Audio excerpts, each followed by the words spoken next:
All right, everybody. I am back on this Monday. Welcome to All Elite with Keeks. Another episode.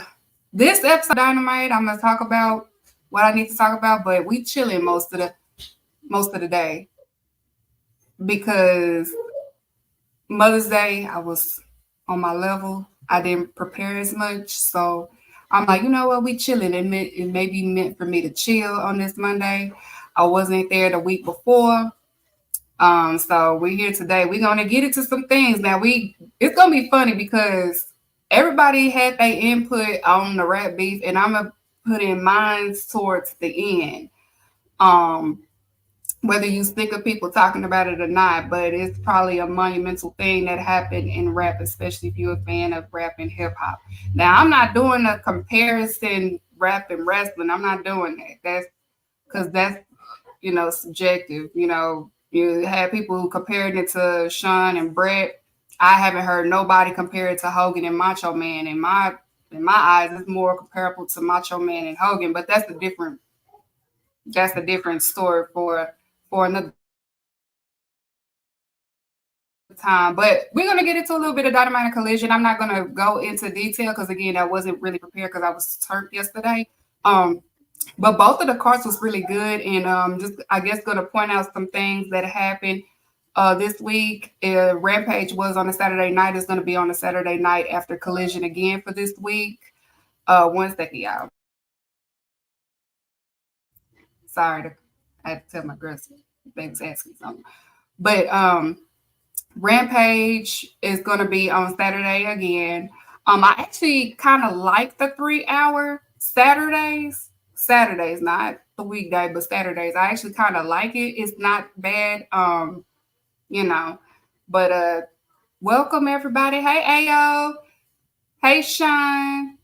So yeah, let's get into Dynamite and Collision.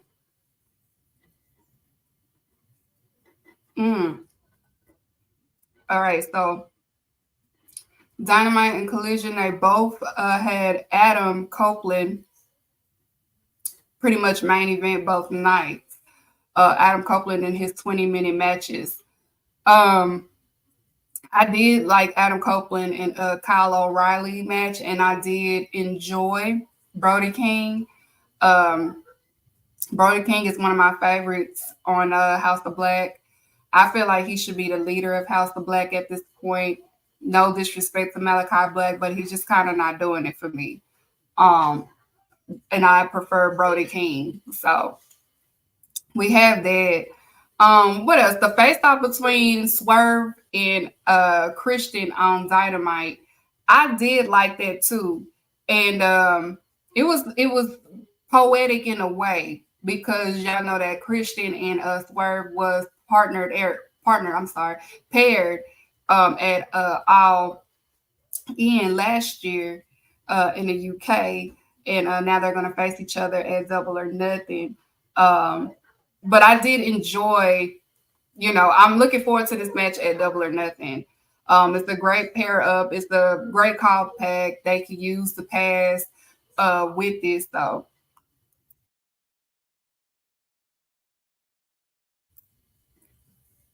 And then you had Orange Cassidy and Trent Beretta on Dynamite. Now that was a good match. That actually was a show stealer to me. It picked up the momentum of Dynamite to me between Orange Cassidy and Trent Beretta.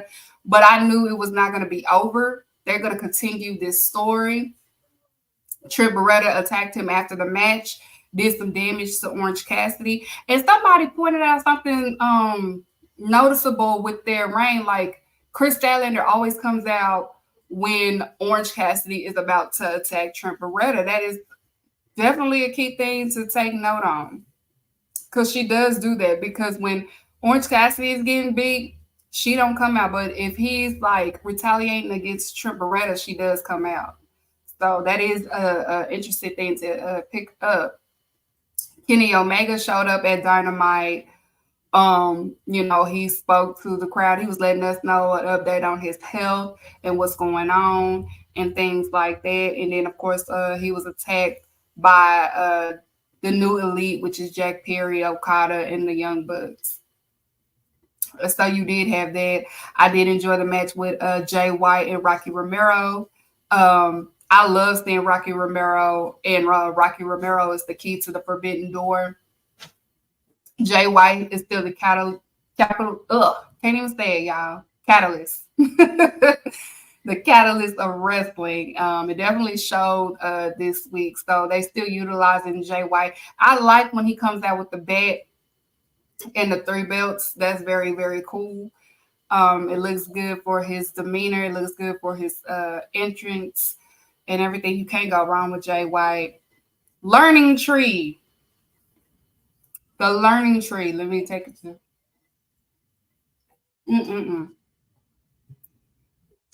The Learning Tree is growing on me, y'all. Y'all don't hate me.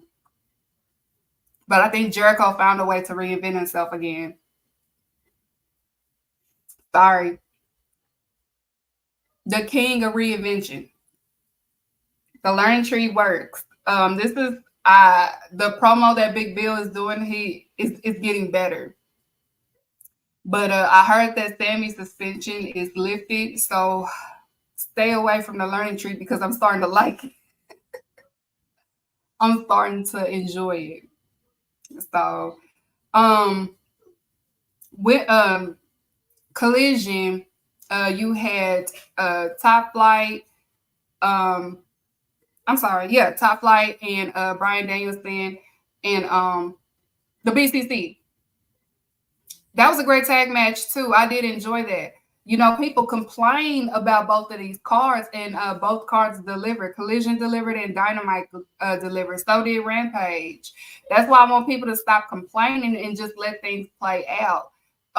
You know, everybody complain about people not being utilized, and when they are utilized, then people want to complain. Like, we have a stacked roster. Y'all want the same people booked over and over and over and over, and don't want to utilize talented people that's in the back. That's what Collision is for. Let them utilize these people that's in the bag because, you know, these people are in ROH. These people are booked at Rampage and, you know, they deserve to get TV time. So stop complaining. Just watch. Now this new kid, Tommy versus Dax Harwood, I like what I saw out of him. So I would like to see more out of him. I saw somebody said have him as the ROH Pure Champion. Hey, that makes sense because he was definitely wrestling very pure. It was giving real grabs, especially British grabs. So I want to see more of him in AEW. I don't know if he's signed or not, but I do want to see more of him in AEW. You have Will Ospreay and Lee Moriarty. I enjoyed Will Ospreay and Lee Moriarty.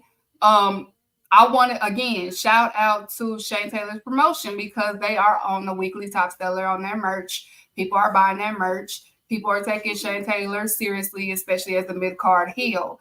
And that's the perfect spot for him. Of course, you know, you can elevate him, but, you know, you need those mid-card heels, especially those that is very, very, you know, he scares me. I say it all the time. As nice as he is, he also scares me as, you know, when I see him. Lee Moriarty and Will Ospreay had great chemistry in the ring. And I did enjoy that. Also, you had Mongol Embassy because if you don't know, they did attack Swerve Strickland on Dynamite. They turned on him. They did a promo. They basically, you know, feeling like they've been left out, which rightfully so. They are in the right because, you know, it's like Swerve used them to get to where he is and then abandoned them when he got to where he got, which I will talk about later on in the show. So, you know, they was in action, they debuted, and then, of course, Swerve Strickland got his revenge back on them, which, again, I'll talk about later on in the show. And then after Collision, it was Rampage. You had Dalton Castle versus Trent Beretta. That was a good match. Also, Roosh did his debut back in AEW as well, and Roosh is calling out whoever wants to face him. Roosh is again, another great star. You know, Roosh take wrestling seriously. So I fear for whoever wrestles Roosh because, again, he don't be playing. So I'm gonna move on to the women that was booked. Quick little women business. It was Mariah May versus Haley. Haley did good. The potential is there. Once she gets more in ring work in and going, because she was confident, as inexperienced as she is, but it's something that you can do with her. So I definitely want to see more of her. I wouldn't mind seeing more of her in the ring. Serena Deeb did a promo in her, her hometown or whatever. She had a good ovation. She was just letting us know of her health or what was going on while she was absent in AEW. And she just letting it be known that she is going to be the next AEW champion. Toni Storm interrupted the promo. And, she was, I don't care about what you had going on. I am the champion. We don't want to hear your side story. The whole nine. So you had that. And then also you had promos from Mercedes Moné and also Willow Nightingale. Willow Nightingale, she's letting it be known that, yes, I respect you as a wrestler, but just because you are who you are don't mean that I'm not who I am. And again, Willow Nightingale has a great resume as well. We've seen the year that she had in 2023 coming into 2024.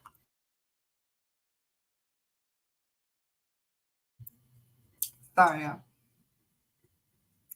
coming into 2024. Mercedes Moné, unfortunately, she got hurt with the match that she had with Willow Nightingale. But we know Mercedes Moné's resume as a wrestler. She was Sasha Banks at WWE.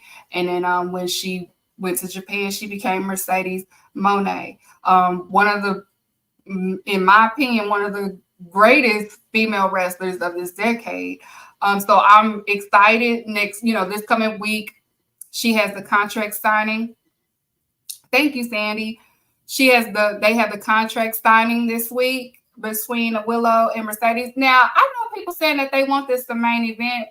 I'm just waiting on them to kind of make it to where it needs to be a main event. Like, we can't say that we want something to be a main event and it hasn't really got, the position to where it needs to be. Like, I can see it being like semi-main event, but as far as the main event, I don't know. They have to kind of pick it up a little bit for it to become a main event. Another thing that I missed that happened this week at AEW, we got the Team AEW versus the Elite. FTR chose the two members for the Team AEW, which is Bryan Danielson and Eddie Kingston. So it'll be at the Anarchy match at Double or Nothing. So we got that going on. So Double or Nothing looked pretty straight. It looks pretty solid. It doesn't look bad so far. Of course, we know they're going to add more to the card. It's Memorial Day weekend. Nobody has no excuse to say, oh my God, it's too many matches. Baby, you don't have work on Monday. You're going to stay up. We're going to have a good time. It's the perfect weekend to have a wrestling pay-per-view. It's in Vegas. It's going to be fun. So we ain't trying to hear none of that, okay? Oh my God, Wednesday. It's on a Monday. I mean, not a Monday, on a Sunday. You don't have work on Monday. You'll be just fine. On the Collision, you had Thunder Rosa versus Robin Renegade. And I love me some Robin Renegade. I love Thunder Rosa. That's her student, one of her babies from Texas Indies. So I already knew they was going to have good chemistry. And I knew it was going to be a good match. Again, Thunder Rosa, she making an example out of Robin Renegade to let Deonna Purrazzo know, which that is a untitled story. That's a non-title story in the women's division that's coming. I am from Sweet Home, Alameda, Birmingham. Oh, okay. That's what's up. All right, Birmingham. Oh. All right. All right, international. All right. So yeah, we had that going on. Rampage, it was Deanna Purrazzo and Lady Frost. And I like them. You know, they familiar with each other too. They wrestled each other in Impact. They wrestled each other in the Indies. So, you know, they got a good song and dance. And Thunder Rosa came out there with that chair. Like I love the storyline between Thunder Rosa and you know, Deanna Purrazzo. Again, women business, a non-title story. We have one. So we bow. Okay. So yeah, that was my brief rundown between Dynamite and Collision. Again, I was turned yesterday. I didn't have no notes. Okay. So I'm winging it this week. And so you get what you get, okay? You already know how I am. So all right. So next subject, I want to get to the main topic. I wanted to talk about the Swerve angle. Um, Now, as y'all know, that Swerve and Christian is facing each other. But I wanted to get into depth of why this is happening and where are they going with Swerve's title reign. Swerve has been champion for 3 weeks. He wrestled the first week straight out of winning the championship. They built something with him and Christian. Um, Again, if you don't know, Christian and Swerve were tag partners at All In versus Darby Allin and Sting. Swerve is the reason why they lost the match. And Christian came out. Christian came out, and you know, he's next up for going against Swerve for the championship. The patriarchy. And Swerve thought that Mongol Embassy will have his back, and Mongol Embassy ends up turning on Swerve. And they had a promo after, you know, it was online on the AEW account. And Khan was talking, and they pretty much letting it be, you know, you abandoned us. You know, you only call us when you need something. We helped you get to where you are, and you just left us for dry, which, you know, they are in the right. And it has me thinking that this storyline between Swerve as champion, just because you got the gold, don't mean your past don't catch up to you.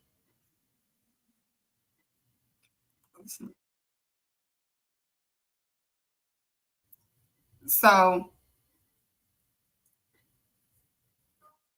you have that going on. So it's like if you pay attention to Swerve promos, you know, it's like he's trying to make a redemption of what he's done, but you can't undo what you've done just because you have the champion.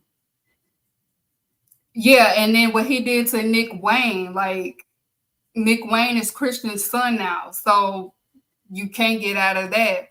Swerve, let's go over the things that Swerve has done before he became champion. We already know the stuff with Adam Page, and Adam Page was in the right. Y'all still got to remember Adam Page was in the right on how he react and how he acted.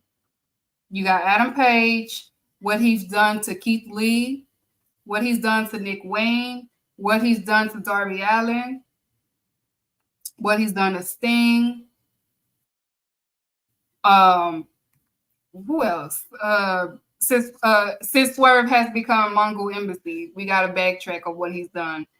Um, hmm. I want to say that's it, but it may not be. I probably got to rewind, recap. I know Keith Lee definitely, Adam Page, Nick Wayne, Darby Allin, uh, AJ, AR Fox, not AJ. I was about to say AJ. AR Fox,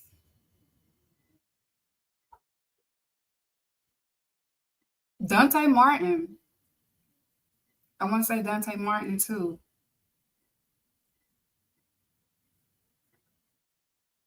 Or they can add uh from the Continental Classic. You have Jay White, you have Roosh, you have let's see, I would say Jay Lethal, but people would get mad. Shoot, John Moxley. You could add like the Continental Classic in there too. Um, Ricky Starks. You can add him in there too. It's the if you follow behind with Swerve to the point from where he was to get to this point, it does make sense that just because you got the goal don't mean what you have done can get away from you. And if you ain't paying attention, he's kind of mentally is in the same state as Adam Page was before he drove Adam Page crazy. If you ain't picked up on that. So that's what's going on, and it's a good story for him as champion. Swerve is over a lot. He's again merch sales top weekly, all of them, all his merch designs is top weekly. His demos are up. The crowd is behind him. So great champion. He's a great champion so far. He's a fighting champion, as you can see. He is scheduled this Wednesday to go against Brian Cage. So that will be an interesting. So he got two things going on. He got to fight Mongol Embassy while on top of dealing with Christian Cage. So he has things going on. Again, just because you got the goal, just because you got the victory, don't mean that your past can't come back, because your past always come back. That's a life lesson in all of us. You can't dismiss your past. You got to face it. And that's what he's doing in this title reign. He's got to face his past.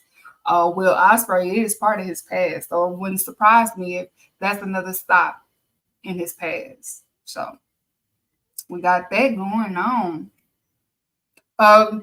If you're in the chat, who would you like to see him face after Christian?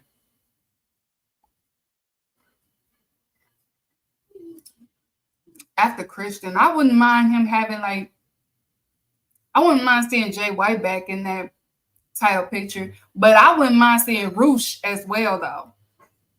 Yes, I want to see him and Roosh. That's gonna be deadly. That would be ungodly. That would feed families, actually, because Roosh take wrestling seriously.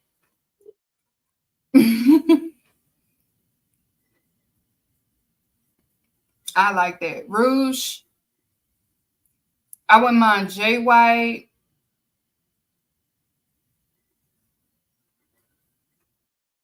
Yes, I wouldn't mind Jay White either. Redo it because Jay White was in that goofy storyline with that man with that scarf. So I wouldn't mind them redoing that. Who else is worthy of a AEW title shot? Moxley. Yeah, that's another good one. Let's see if we can get somebody that's not always at the title shot. Moxley's always at the title shot. Let's try somebody else. Jack Perry. There you go. There you go. Jack Perry. I want to see that. I want to see that. I was saying that too. Jack Perry. I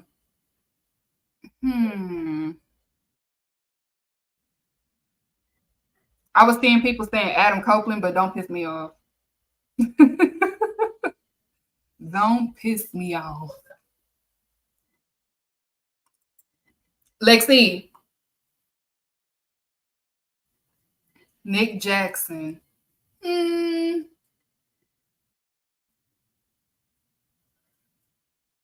For the title, I wouldn't mind like a regular match, but not for a title match.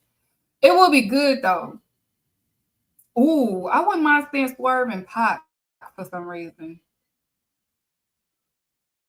I wouldn't mind seeing that. Swerve and Pac. We need Darby Allin to heal. Darby Allin keep hurting himself while he's hurt. Like he hurt and then keep hurting. Like how you get hit by a bus? How do you get hit by a bus?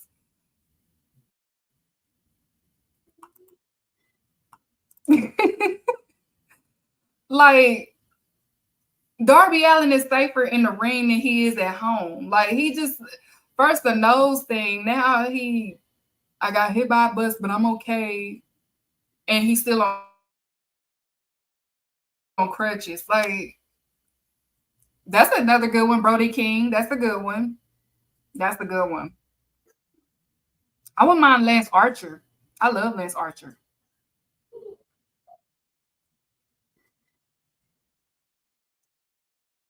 Brody King is a good one.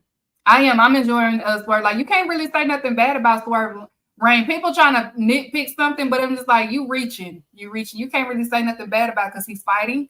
He's over. He gives good promo. Merch is selling. Ain't nothing he can't do. So I'm enjoying it.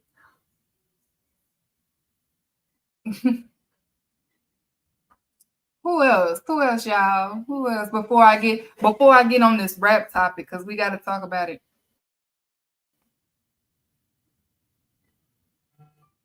If they let, well, like I said earlier, you need a mid card heel, and Shane Taylor is the perfect mid card heel. Like Shane Taylor promotion, they'll end up getting that ROH Trio champion soon, but Shane is very essential to the mid card heel, and I like where he's placed because he always gets the TV time.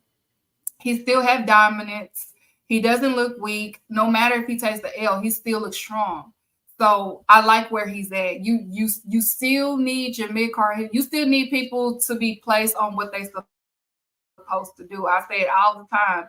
Like, you got to feed the top and the bottom. It has to be a balance. And the fact that they're trusting Shane Taylor with that position, it says a lot. He's reliable. And he wrestles like the rent is due. Okay. Lance should be in the spot where he legitimate. Yes, the only thing with Lance Archer is he's getting older, and he said it before that he can't wrestle all the time like he used to because he is getting older. So yes, but I wouldn't mind seeing that. Yeah. Yes, the way that they have Shane Taylor's promotions booked, it shows that they do trust Shane Taylor. Shane Taylor shows up to work.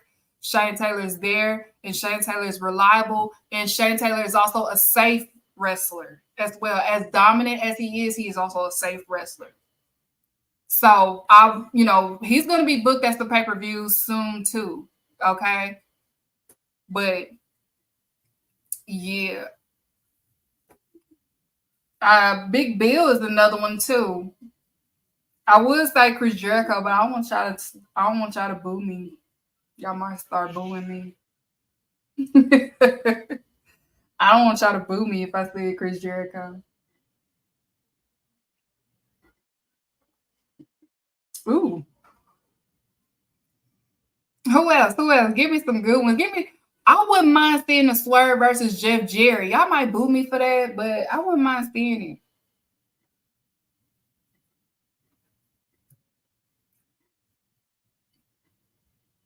Jeff Double J.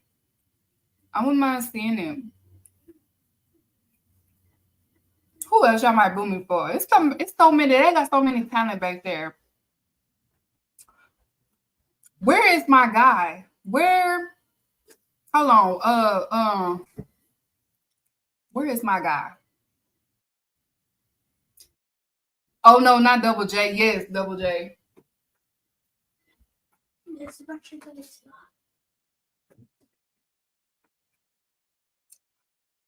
Bandito is another good one. Hold on 1 second, y'all.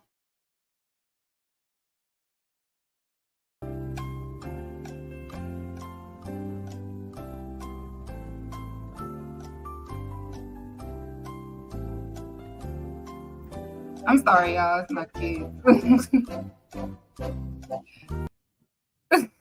My bad. I'm sorry, you guys, in the chat. Mother duties, mother code. One of them was having trouble with the door, so I'm over here giving instructions. But yes, Bandito when he's healthy. You remember, like Bandito had a second surgery on his wrist, so hopefully he gets healed in time. to come back sometime this year. I wouldn't mind seeing Kenny Omega, but Kenny Omega is not 100%. Bryan Danielson would be good too. I wouldn't mind a Bryan Danielson. It's a lot of good talent that could face Swerve, but if they're sticking to like like his development story as a champion, he's definitely facing his past. I don't know.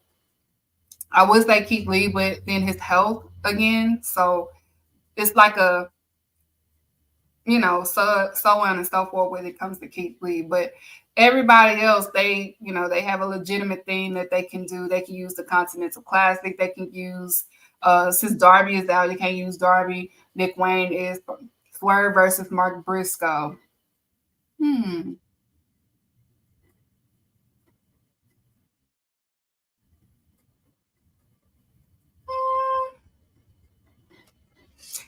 I guess you could, yeah. I guess you could do something with that. You can do something with that. John Moxley turns heel on Bryan Danielson to join with the New Elite.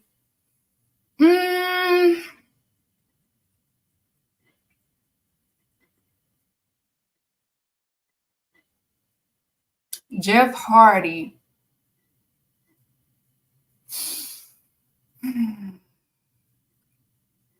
For the AEW Championship, 2024 Jeff Hardy. 2008 Jeff Hardy. Brother. Yeah, that doesn't work for me, brother. I'm sorry. That doesn't work for me, brother.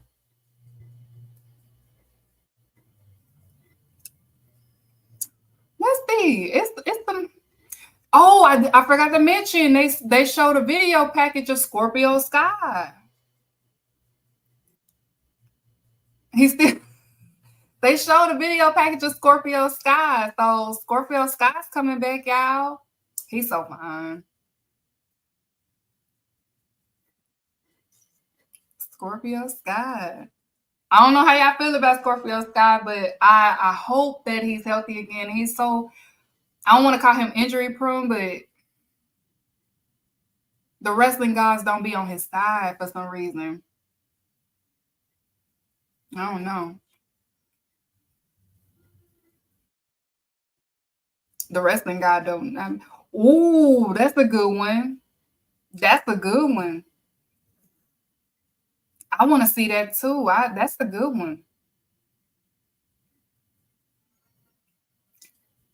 Take a shit up.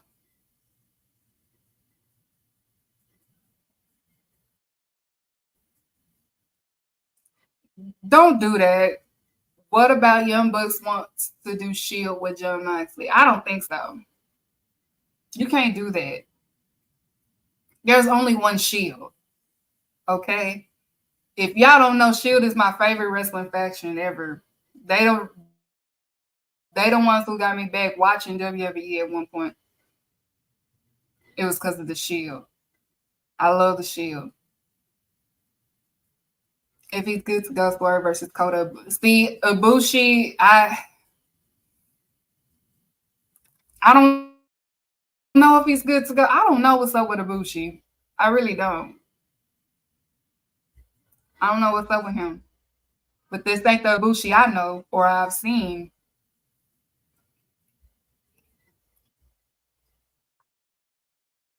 Why ain't nobody said Dark Order? Y'all don't like Dark Order? Why ain't nobody said them? Is it beef? Why y'all ain't say Dark Order?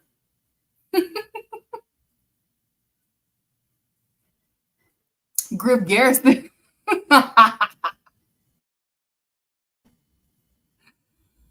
Why ain't nobody said Dark Order?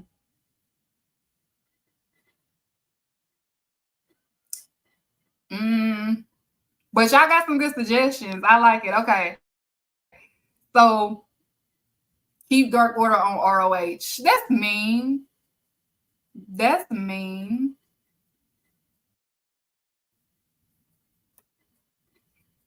Don't do Dark Order. You know what's the name is back with Dark Order, and I feel like that's the perfect time for them because they need a serious leader, not a serious, but somebody that they can take seriously as a leader. And he's the perfect one. You know, he's not in Rouge faction anymore. So he, when they did that BTE, he said that he was sorry to Dark Order, so he's back with Dark Order. So maybe they'll figure it out now.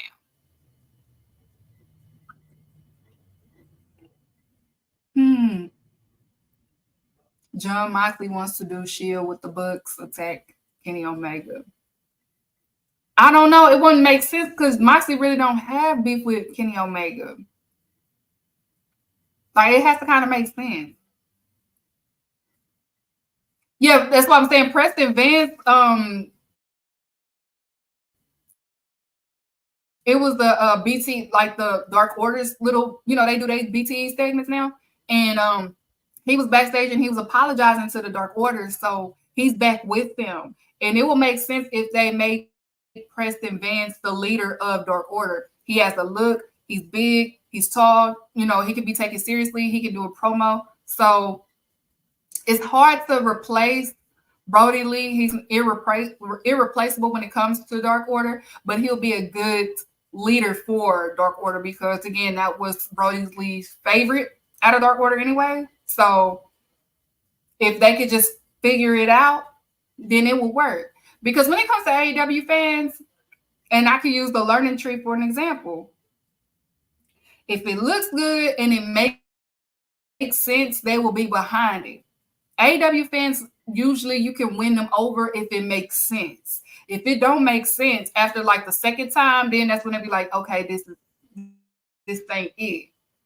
So it has to just make sense for the AEW fans to be out to get with it. And if Preston Vance is what they need, then it will Dark Order can be back winning the crowd's, you know, favorite, win the crowd's heart again, like they once did before when Brody Lee was there. Even when Adam Page almost was the leader of Dark Order, they can win the crowd back again. And I feel like Preston Vance can be that push for them to be where they need to be as far as the faction. I'm not saying they'll be like the top wrestling faction, but they were the top mid-card faction at one point in time in AEW. So they can get back to that with Preston Vance. I do believe in that.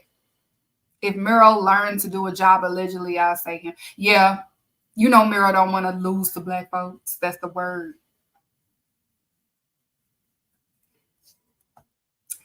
He don't want to lose to black wrestlers, allegedly. Because he was the one that didn't want to lose to Hobbs.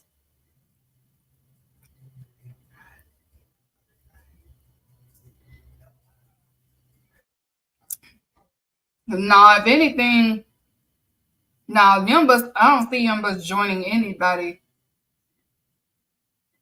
If anything, people are going to join them, but I don't see them joining anybody. But yeah, we have this. So y'all, okay, so we're moving on, y'all. Okay, so we're about to have some fun. Now, everybody had their insight on the rap beef. We gonna get into some rap beef, okay? We gonna get into it. Look, if you wasn't entertained last week, I don't know what to tell you because it's probably one of the, I won't say one of the greatest, but in our generation, the millennials, 90s, but in the generation Z's, this was probably one of our greatest beefs that we've witnessed in rap history in a long ass time. Okay. Uh shoot the Now I'm from the South. The last beef that I remember, people died, and that was Gucci and Jeezy. Okay. That was I'm used to people pulling up. I'm used to people dying around here. So nobody died in this. Okay, so it didn't lead to that. But it led to some other things. So rap beef, you had Aubrey Drake versus Kendrick Lamar. Now, all the millennials, especially the 90s and 80s, we knew this was bound to happen.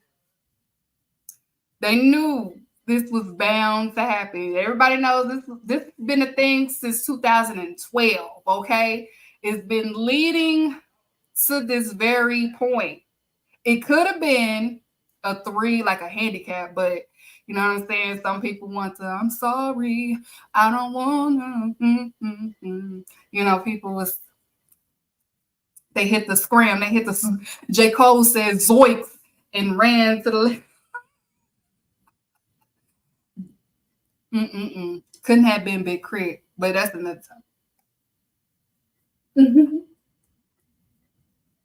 That was crazy to me. But yeah, this wasn't all of a sudden a thing. I went to YouTube not too long ago.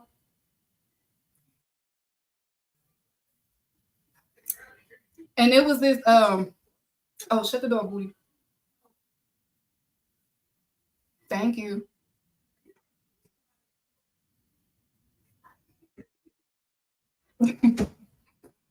um J. Cole doing the, yes, this is definitely what hip hop needed. Definitely what hip hop and rap needed. If nobody learned anything, rappers need to kind of step their pen game up and take it seriously. But if anything happened, we knew it was going to lead up to this point, and it was bound to happen. We just didn't know when it was going to happen because they've been throwing slubs at each other since 2012. It was this one YouTuber. He put all the songs together that Drake and Kendrick has been throwing shots at each other, like just consistently throwing it. And I was listening to songs. I'm like, dang, I didn't realize that was about him. Like the first verse of All of the Stars, and after Black Panther, and I'm like, he did say that a little aggressive, but I didn't put two and two, but it all makes sense now. Like few of the stuff I knew it was about each other, but it was just certain songs that I didn't have no clue of who it was about. Because some of the stuff that Kendrick was saying, I thought it was towards Big Sean at one point when when him and Big Sean had their little riff rap, and then with Drake, you never know who he talking about because he's talking about everybody. So, but I knew when certain things was directed to him. So we knew it was gonna come down to it. And to people that was like, why nobody reacted like this with Drake and Pusha T? Because Pusha T is not Drake's peer, okay? Drake and Kendrick are peers. That's why it went like it did. Like they're peers. Like just because, and I said on Twitter, just because I said let me see you Pusha T, don't mean I'm gonna listen to him because I don't listen to Pusha T. Like I know him from clips and stuff like that. I know like a little thing, but I knew it wasn't gonna make a big effect like it is with the Drake and Kendrick because again, that's not his peer. He's a good rapper or whatever, but that don't mean that's his peer. It's not. But Kendrick is his peer. J. Cole, you can say is his peer, but not really because J. Cole kind of needed Drake for that number one. Sometimes you gotta pop out. You gotta pop out and show them. And that song, and I love that song. That song is everywhere.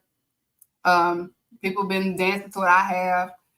I'm one of the ones that helped it get number one. But let's talk about it. I feel like this had to happen.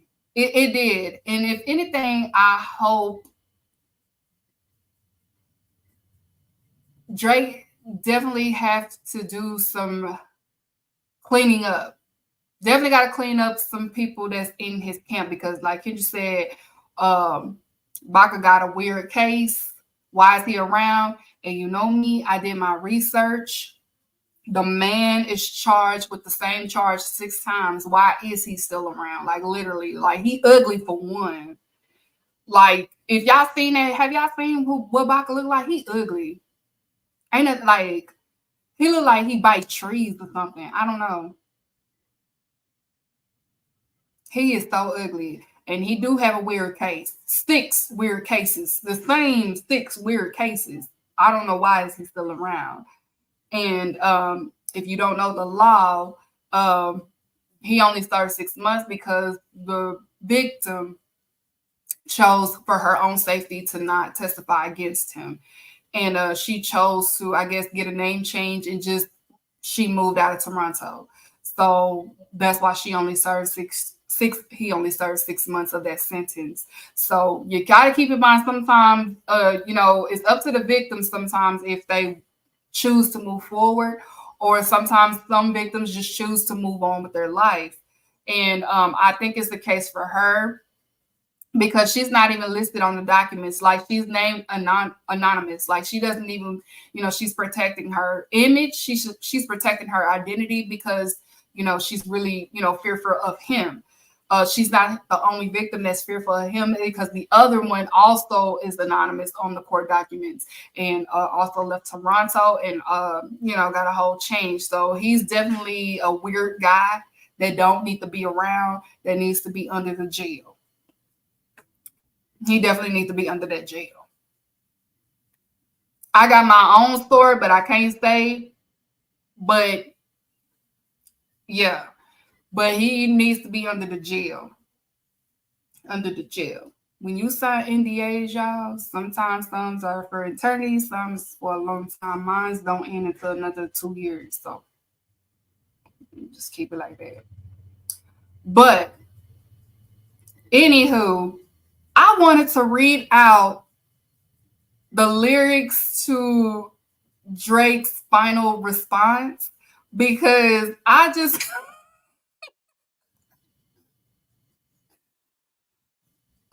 thought, like, how do we get from here? Because I was like, did people just read the lyrics out loud? Because if you read it out loud, it's just like, what the heck? Okay, so let me pull up, put the lyrics up. I'm about to read one of them. Okay, let me see, because I'm going to see it from my phone because it's small. The first one, he say, hold on, let me see which one I want to read first. Okay, this one he say, but you a piece of shit. So this shit really no coincidence. Drake is not a name that you go see me on a sex offenders list. Of course not. Aubrey will be on there. Easy does it. You mentioned a minor, but niggas gotta be sharp and tell the fans who was it.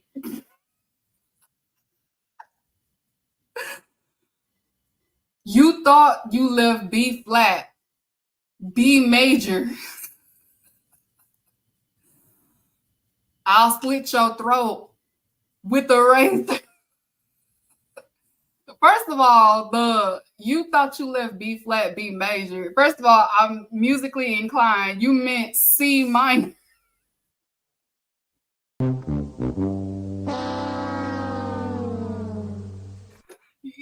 There is no such thing.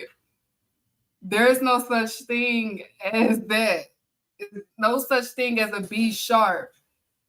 It is you mean a C. Natural. But the part where he says Drake is not a name that you're going to see on those sex offenders list. Of course, they will not put your rapper name on a sex offenders list. They're going to put your actual name on a...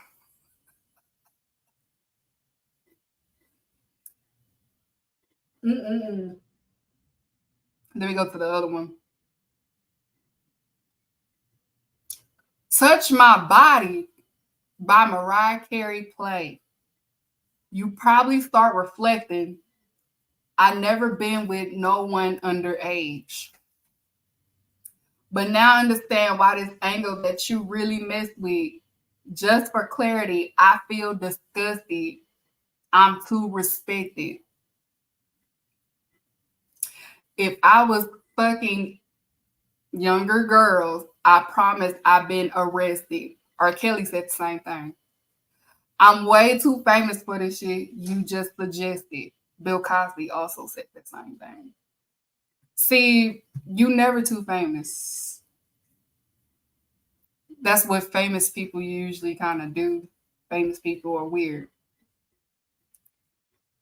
So to say, I mean, we saw, that R. Kelly interview. R. Kelly literally said the same thing. He said that to Gail when, the whole, y'all killing me. Y'all killing me.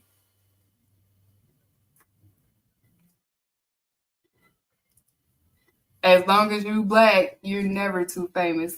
This ain't got nothing to do with Blake, because they punishing all weirdos.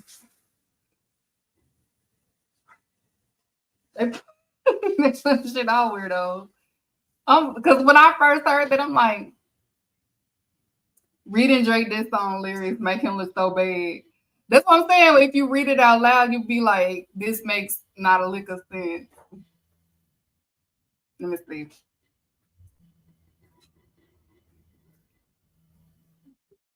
Let me see. What he say? And then the outro part was even funnier to me. He said, yeah, I'm not gonna lie. This shit was some good exercise. Like, it's good to get out, get the pen working. You would be worthy of a competitor if I was really a predator.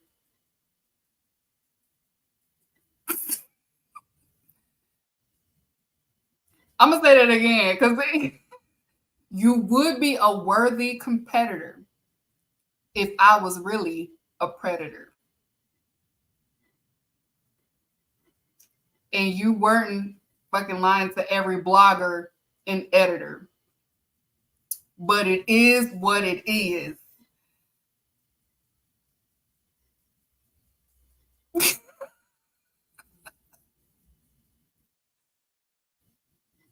Like he just said it would have been nice if I was a predator. Like, let me see. Hold on. And then he say, you definitely got this shit burnt the fuck out though. Like, you got 10 more records to drop. The one before the last one, we finessed you into telling a story that doesn't exist. I'm gonna say it again. We finessed you to tell everybody that we are pedophiles. We finessed you to tell everybody that I've been texting Millie Bobby. We finessed you to tell everybody that I like underage women. That's what he said. We finessed you. We wanted you to tell everybody that I like underage women. You see how that's you see how they didn't think this through? Let me see. I'm about to it's the more. I feel like it's the more hold on, let me see. I'm on Genius right now, y'all. I'm on the hold on. What's the other one that I thought was funny? No, but the one that was funny when he said Kendrick just opened his mouth. Somebody come get him a Grammy right now. That sounds very jealous. Like, what, who says that? My mom came over today and I was like, Mother, Mother, Mother, wait a second.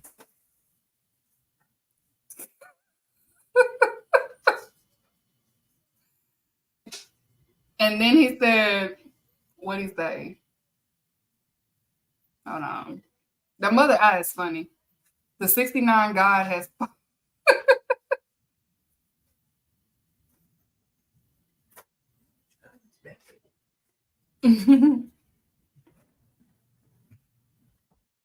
He said, stop buying views and bot comments. You may as well keep the paper. When have y'all ever known him to he don't even be on social media. We don't see or hear from him in like every 5 years. This is the most we have ever heard from him. And everybody knows that he don't do stuff like that. Be safe.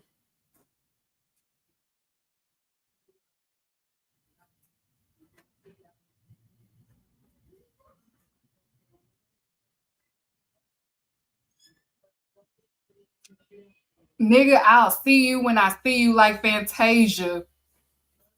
And Whitney, you can hit me up if you need a favor. It just got bad. Like,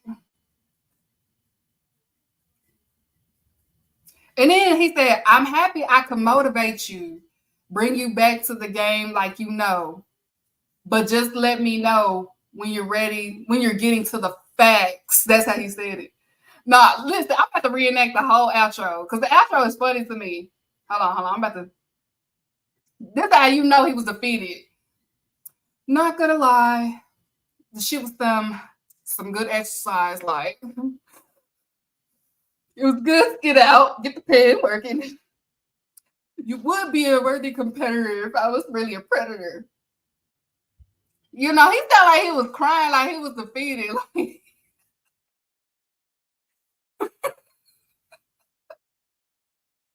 Kendrick just opened his mouth. Somebody come get him a Grammy right now. So jealous saying that. Like, how you open a song like that? Let me see. This Ipson angle was the shit I expected. Why? Why, Drake? Why? Why? Why you expected that angle? Cause you were what? Cause you be doing what?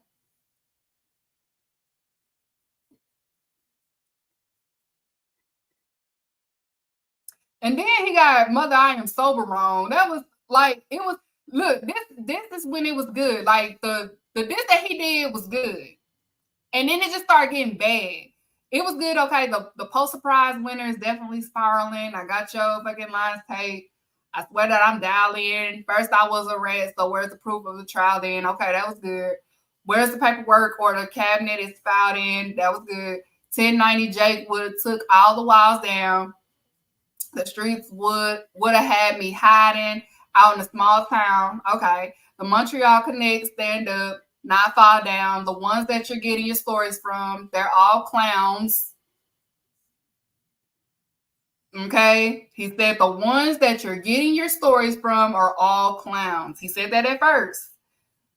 That was pretty good. Like the first verse is good. I'm a war general, seasoned in preparation. My jacket is covered in medals, honor, and decoration. You waited for this moment, overcome with the desperation. We plotted for a week, and then we fed you information. That's where it started to lose the plot. Because how you go from clowns fed you information to we plotted and gave you the information. See, this is why Kendrick said what he said, because if you really had some solid people behind you, if they would have heard this, they would have been like, bro, no. If I was like, no, first of all, you talking in circles.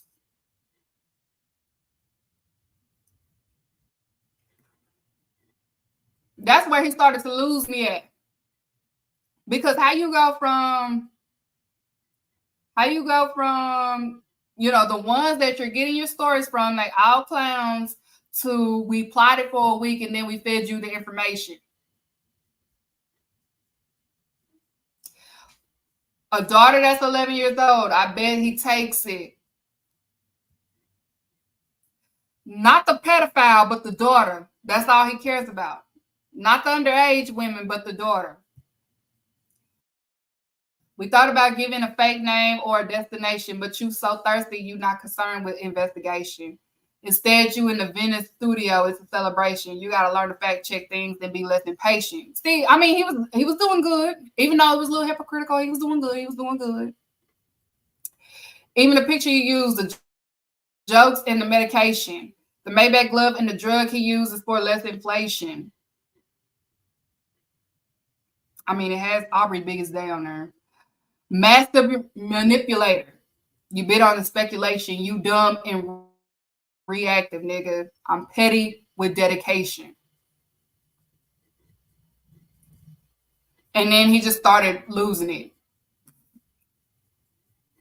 He started losing it. Then that's when the whole it was just crazy. I just thought it was solid. Like I thought we was gonna get a good solid back and forth, but this song right here, because I listened to it earlier and I was just like, yeah, he ran out. He kind of gave up mid this. Like it was like you could tell family values because I ain't gonna lie. I ain't gonna lie. That the family joint that he did, that was his big one. He did his big one with that. But you could say that that was his Family Matters, my bad. I said Family Matters. Family Matters, my bad, y'all. But Family Matters, you could tell he did his big one. That was a good song. I ain't gonna lie, I ain't gonna hold y'all. Family Matters was good, but you could tell that that was his missile. That was the red button one. I'm about to let me. You know what?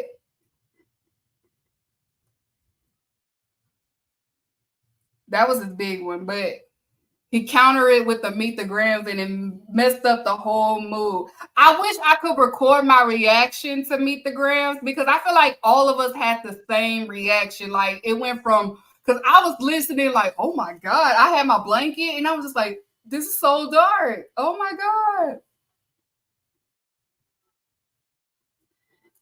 Hold on. First of all, he opened the beef with Dear Adonis. Like when I heard that part, I was like, oh my God. Oh, he's taking it there. Oh my God.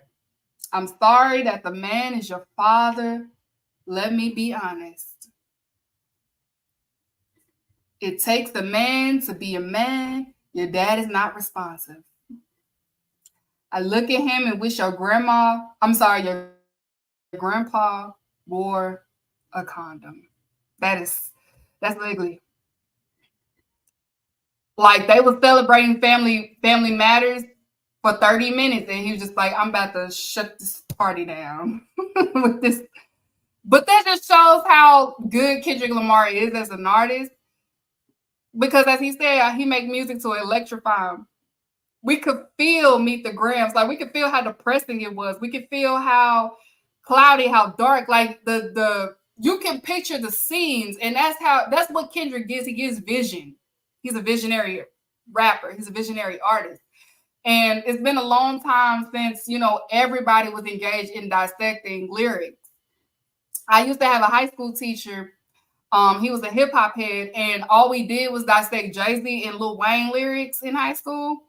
And it was very fun, but it just showed that rap can be part of literacy. Rap is also a rhetorical analysis, especially if you are smart enough and also talented enough to, make it what it is. That's what makes rap so unique to me, a unique genre. And that's why I feel like I like when, people gatekeep rap because it needs to be gatekeeped.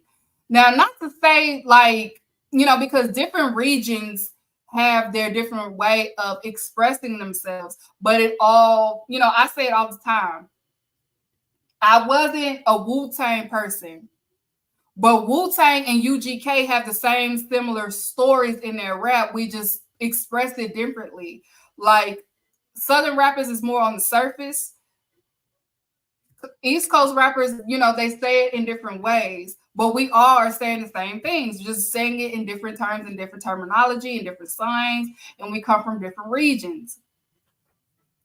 I know us Southerners, we are very stubborn and very gatekeeping of who we are. I understand why Pimp C was the way that he was when it came to Southern rap, because as people want to call us dumb, people want to say that our rap is dumbed down, but that's just how we express ourselves, our lingo, our slang, our culture, where we come from. Yes, you call us country all day, but this is who we are. Like Andre 3000 said, the South got something to say too. West Coast have their different ways of expressing themselves.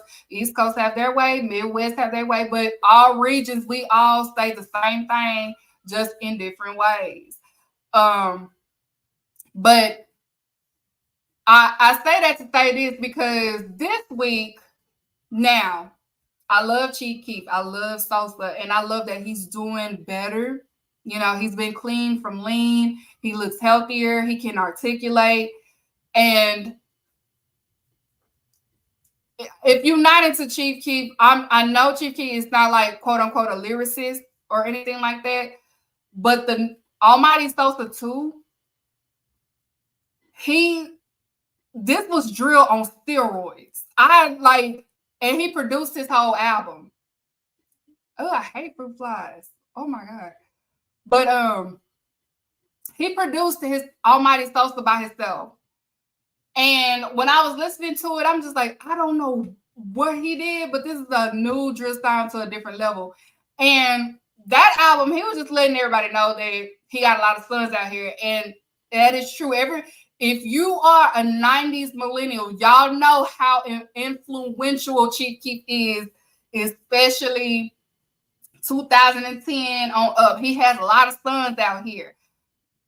Chief Keef had people in Japan. He had the white community, them suburbs, white people dressed up as him with the bubble vest and the Louis, the y'all know.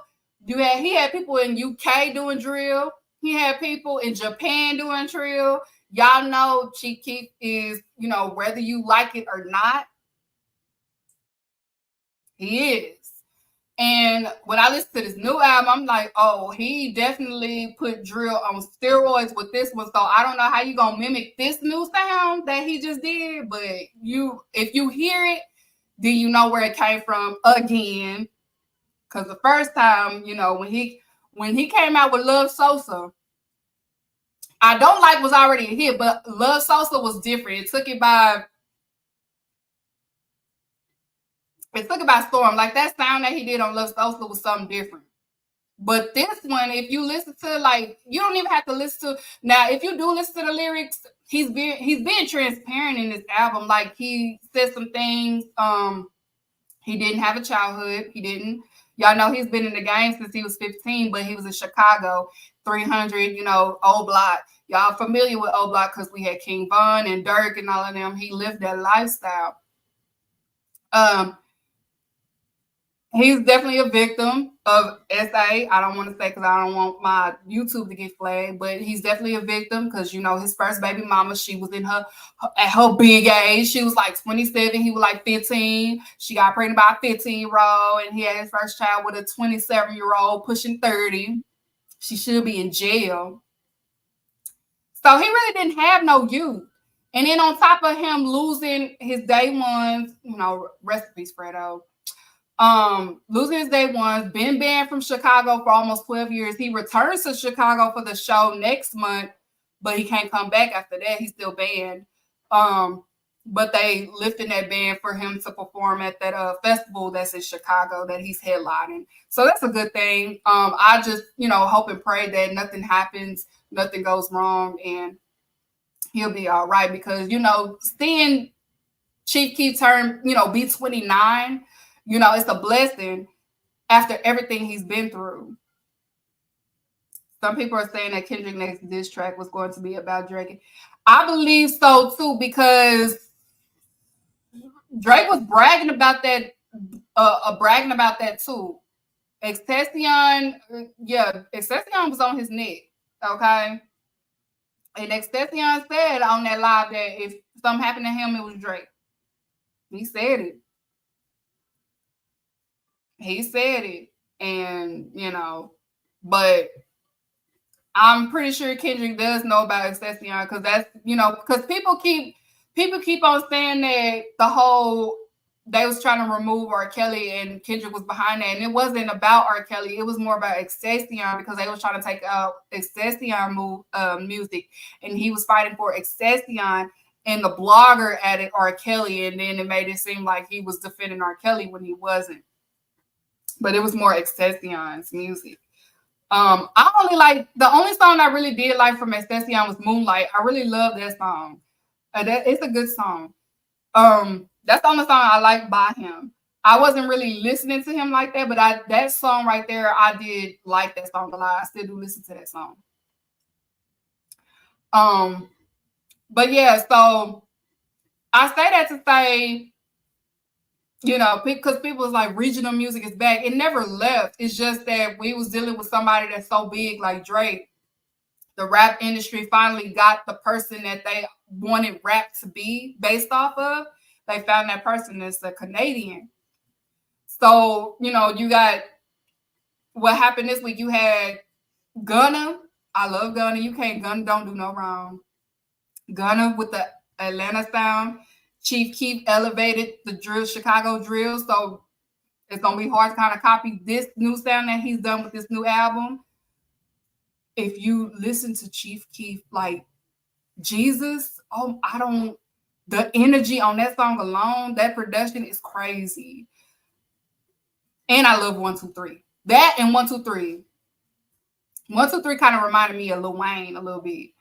But that and then Megan Thee Stallion with her Houston flow. You know, Kendrick with the, you know, Not Like Us down in West Coast. Like, and I would say Ice Spice, but that was loud. I didn't like that. I didn't like that Ice Spice. I didn't like that song.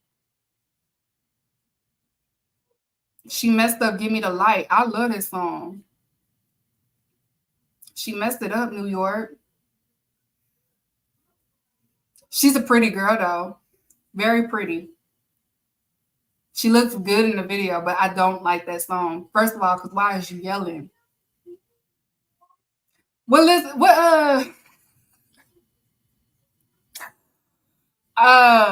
like, bitch, why are you doing all that yelling? That's what everyone I heard that song, I was like, why is she yelling? I had to turn my head. It's the same, like, it's loud, like, Jagged Edge, Let's Get Married loud. That's how loud that song is. But yeah, so yeah, I just want to read the lyrics out loud. Again, this was a chill episode. I wasn't fully prepared. I won't be here next Monday. Producer will be out. So if he out, I'm out. That's just the rules. So you will catch me the other following week for another All Elite with Keeks. This is the month of my 3rd anniversary, so expect some new things. But thank y'all for tuning in. Again, I apologize if I didn't dissect like I usually do on my shows. Again, Mother's Day was yesterday. Y'all know I'm a mom, and I did turn up. And I didn't prepare for this episode. I didn't write my notes like I should. And so I just wanted to be a chill. Because I know a lot of y'all miss me. And I miss y'all too. But I will be back, not next week, but the week after. Because again, if he out, I'm out too. Okay, that's just how it is. I'm another Monday out. So thank y'all again for tuning in. Y'all be safe out there and hit my getaway music. First of all, there's no such thing as white-collar crime. And there's definitely no such thing as black-on-black crime. Crime is crime. Let me explain something to you. I don't care if you have a white collar or a tank top. If you rob me, I'm gonna whoop your ass.